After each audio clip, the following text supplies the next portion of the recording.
Why have Essendon not achieved any real success over the last 20 years? We're going to get into it in this video with 10 reasons.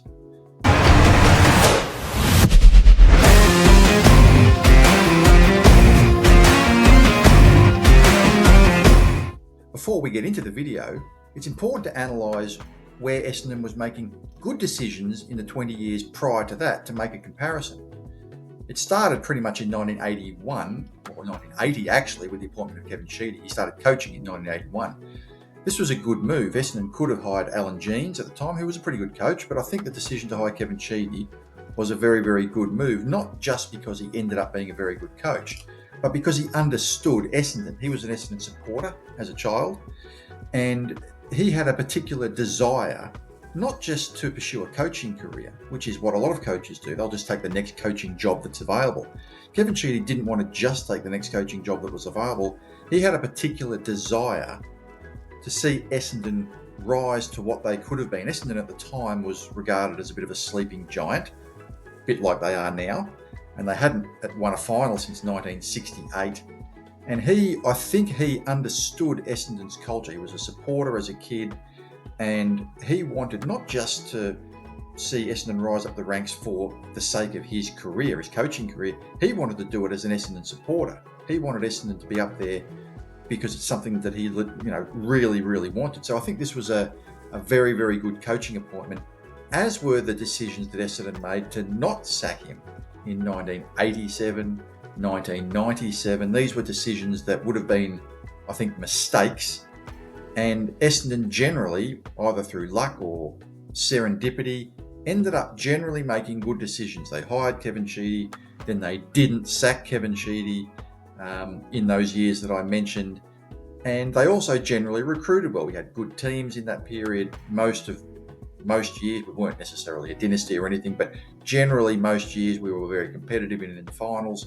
We recruited well, and the decisions we made were generally good. For example, in 1992, we made the decision to move to the MCG from Windy Hill. This was a good decision.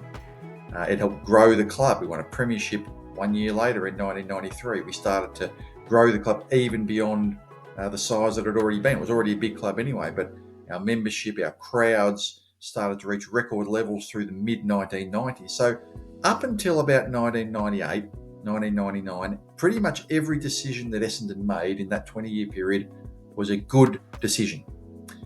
Then it started to go wrong. Boy, that escalated quickly. And we're going to get into that right now. The first reason, and I'm not going to dwell on this because I made another video about it, was the move to Marvel Stadium. I think the move to Marvel Stadium, and you guys provided a lot of really good feedback in the video. Thanks for that. I think it was great. But the move to Marvel Stadium, and like I said, I'm not going to dwell on it because you can look at the other video if you really want to get into it, but I think it created a bad culture. I think it essentially pushed the club into a situation where they were not aspiring to be the best they could be. Not a great plan. Right, playing at the best stadium, the biggest stadium, in front of the best crowds and the biggest games. And I thought it was a move that was not ambitious, and I think that lack of ambition has hurt the club. Now, if you want to see all that in more detail, you can check out the video, but I won't dwell on it too much because I've already covered it. But if you want to check out the other video, that would be much appreciated. There's a lot of good stuff in there. Number two, not sacking Kevin Sheedy earlier. Whilst it was a good thing to hire Kevin Sheedy in 1981 and not sack him in 1987 and 1997 and some of those other times where it was mooted that it was possibly could have got the sack, it was a mistake to not move Kevin on a bit earlier. He ended up leaving the club at the end of 2007. Now, at the end of 2007, Essendon had experienced 6 consecutive years of mediocrity. 2002, 2003, 2004, 2005, 2006, and finally 2007. That was an amazing mess of mediocre mediocrity. Part of the problem was in 2002, 2003, 2004, when we were mediocre, we kept on winning a final every year.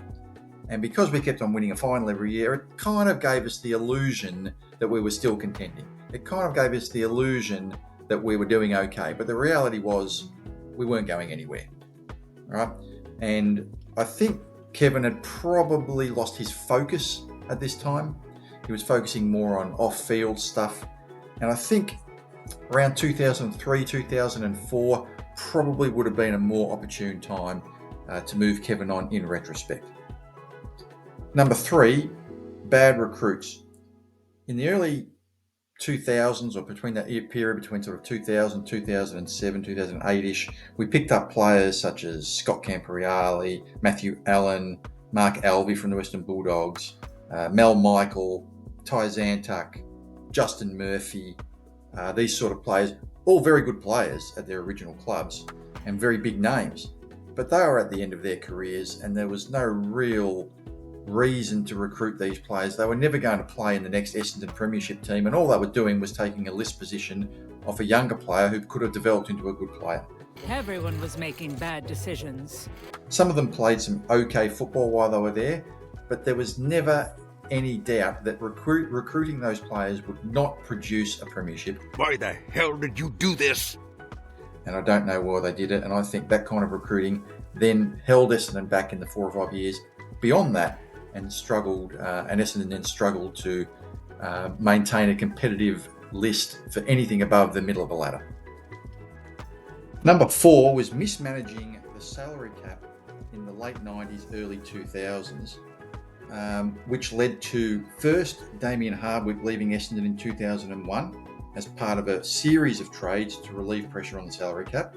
The club had given lucrative contracts at the time to premiership players, which forced Essendon to trade away.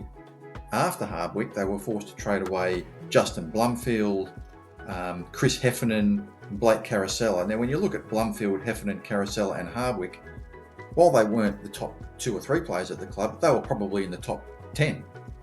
And they were part of that age group of players that were right in their prime. I mean, it was a huge blow, really, to lose those players who were important players and playing well at the peak of their careers.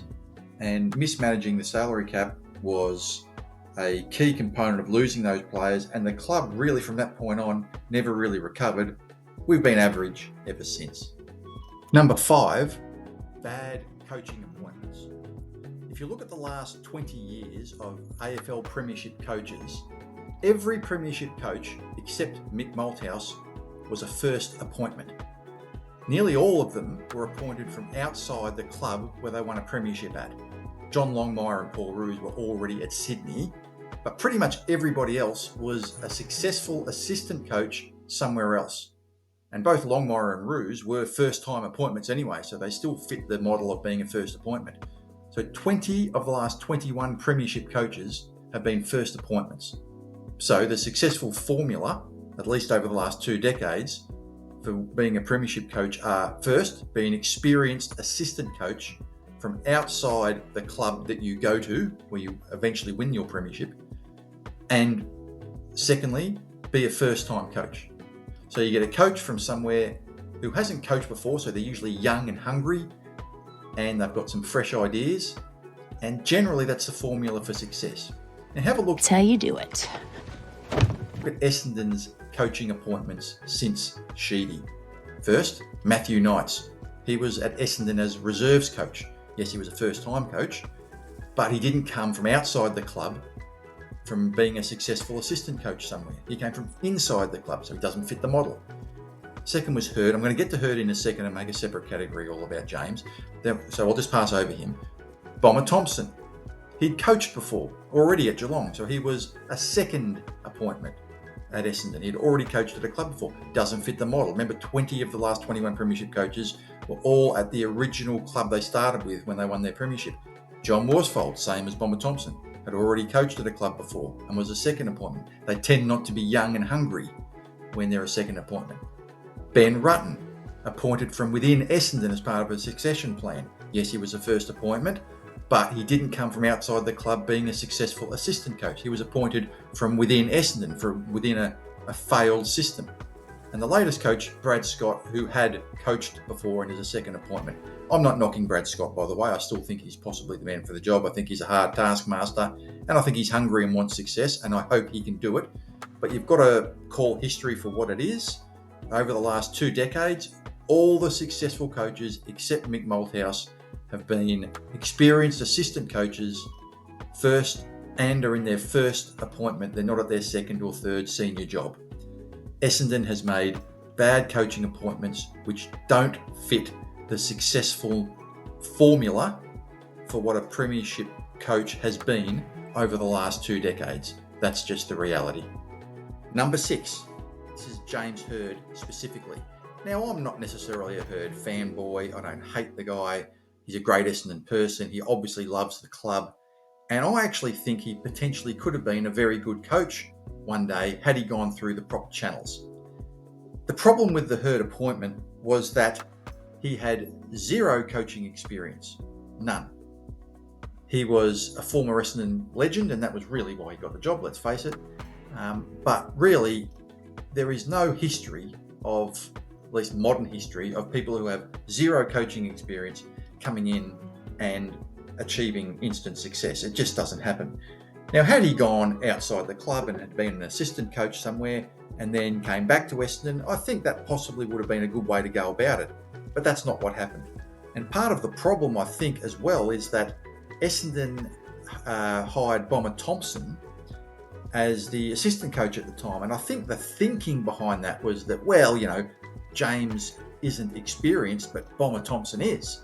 So, you know, James can learn off Bomber Thompson and everything will be sweet. But the problem with that thinking is that, well, if you think that that's such a good model, why not just make Bomber Thompson the senior coach in that model and make James the assistant? At the end of the day, Hird is still the senior coach and the buck stops with him. The fact that Bomber Thompson is an experienced, 2-time premiership coach as an assistant doesn't really help. At the end of the day, he's not in charge.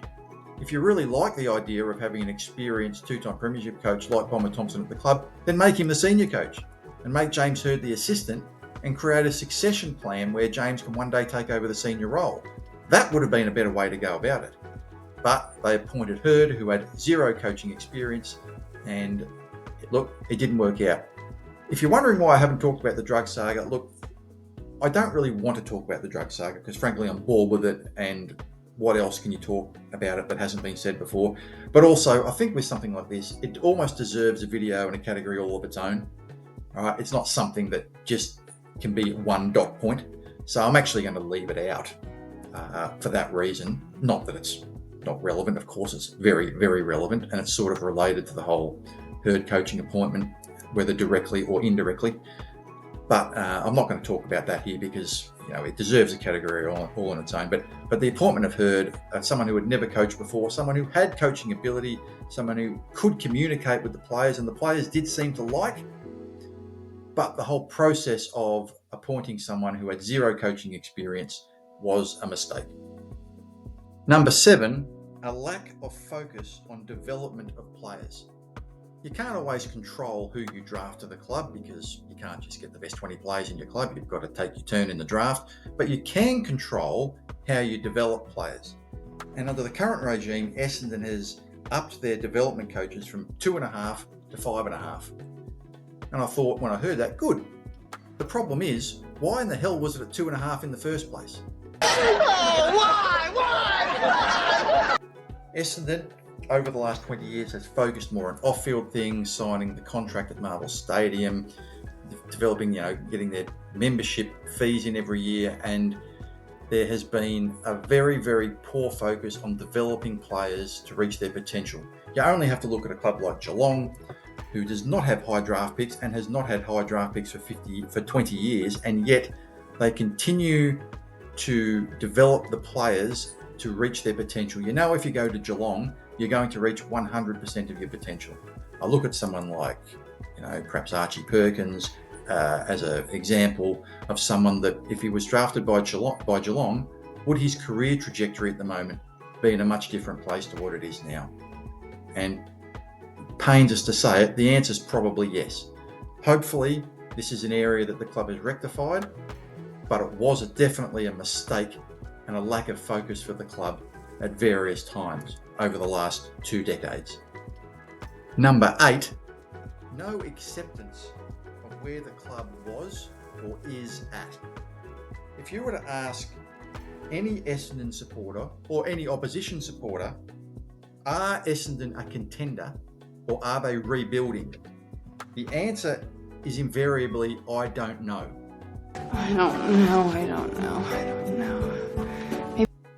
And you could ask that question, are Essendon a contender or are they rebuilding, almost any year from about 2002 onwards. Doesn't matter if it's 2002 or 2007 or 2011 or 2017. It doesn't matter. You could ask that question any year and the answer invariably is, I don't know. I don't know whether we're a contender.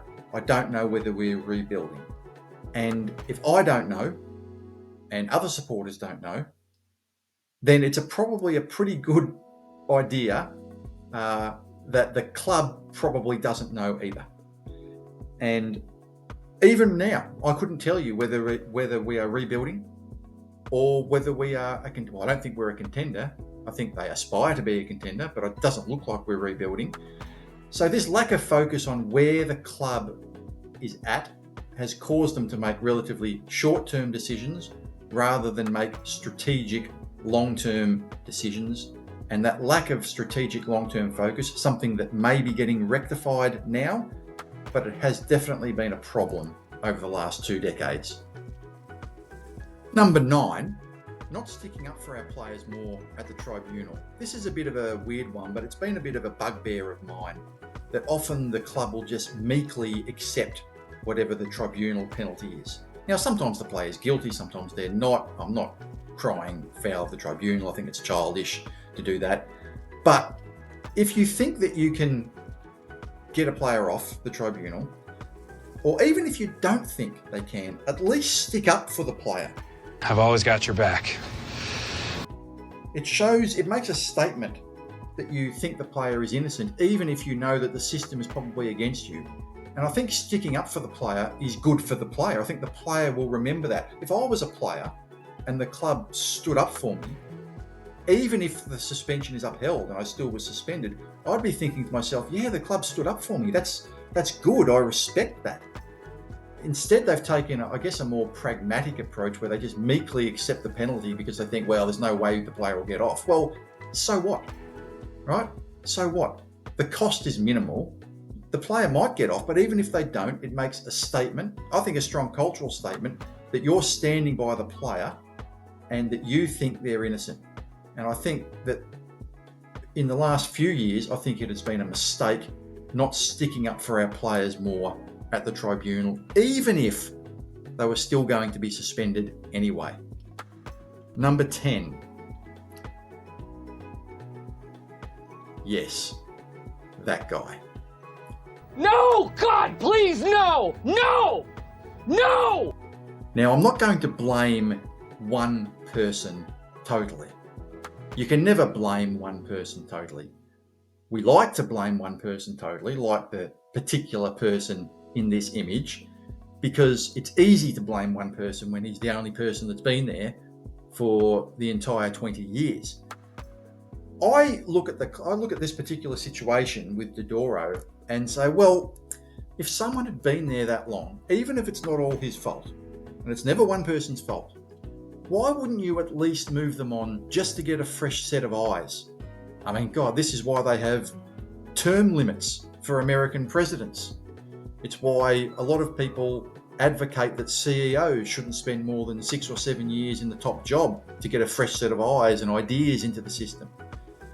So even if it wasn't his fault, after 8, 9, 10 years, wouldn't it just be prudent to move the person on and say, look, we don't blame you, but we're just going to put a fresh set of eyes and a fresh set of ears into the role because we think that it's the kind of role that needs a new person in it every decade or so.